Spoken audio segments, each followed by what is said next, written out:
Assalamualaikum warahmatullahi wabarakatuh. Saya Faikotul Ilmiah dengan NIM 210701601, Psikologi kelas 1B, akan menyelesaikan tugas UTS Moderasi Beragama melalui video propaganda Islam moderasi beragama. Apa itu moderasi beragama? Moderasi beragama merupakan konsepsi yang dapat membangun sikap toleran dan rukun guna memperkuat persatuan dan kesatuan bangsa. Moderasi beragama merupakan jalan tengah dalam mencegah terjadinya paham radikal di masyarakat. Sikap saling menghormati antar pemeluk agama juga merupakan suatu keharusan yang harus dijalankan sebagai sikap pluralisme. Nah, yang selanjutnya kita akan membahas mengapa moderasi beragama penting dalam konteks persatuan di Indonesia. Secara umum, jawabannya adalah karena keragaman dalam beragama itu niscaya tidak mungkin dihilangkan. Ide dasar moderasi adalah untuk mencari persamaan dan bukan mempertajam perbedaan. Jika dielaborasi lebih lanjut, ada setidaknya 3 alasan utama mengapa kita perlu moderasi beragama.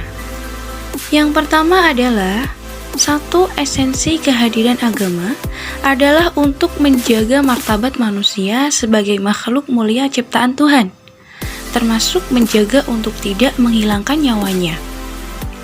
Itu mengapa setiap agama selalu membawa misi damai dan keselamatan.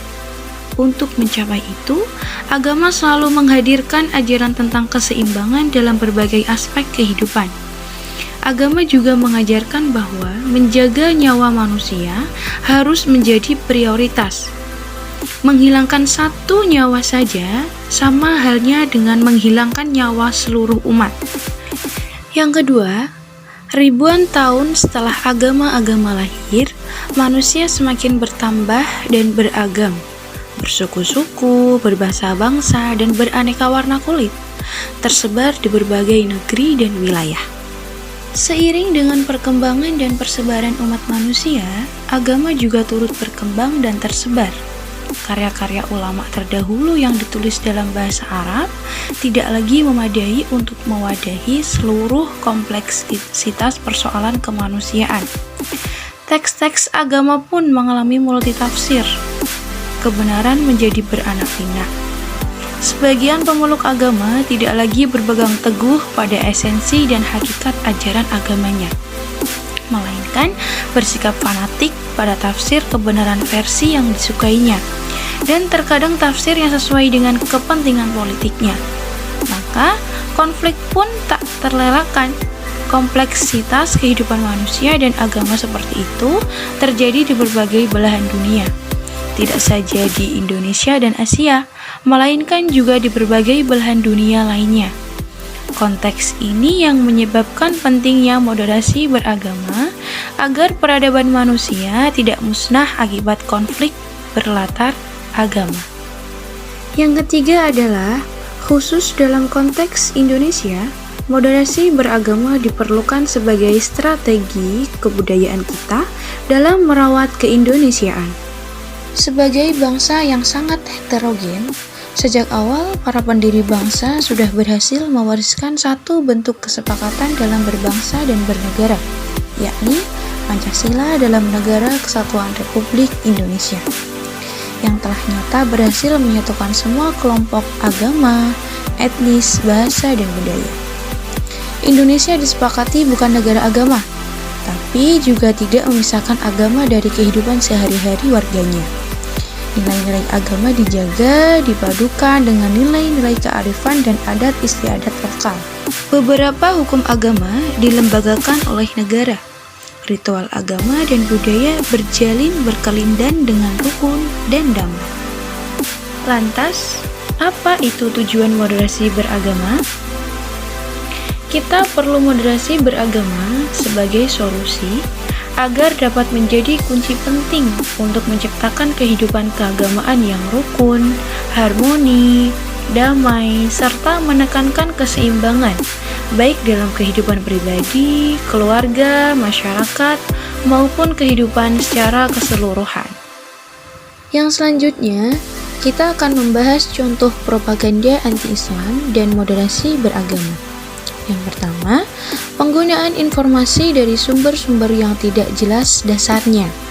Misalnya, banyak dari kalangan anti-Islam mengutip pernyataan dari kalangan orientalis maupun ulama Islam yang langsung dijadikan premis yang dianggap valid untuk mendukung tuduhan mereka tanpa dijelaskan dasar-dasar argumentasi.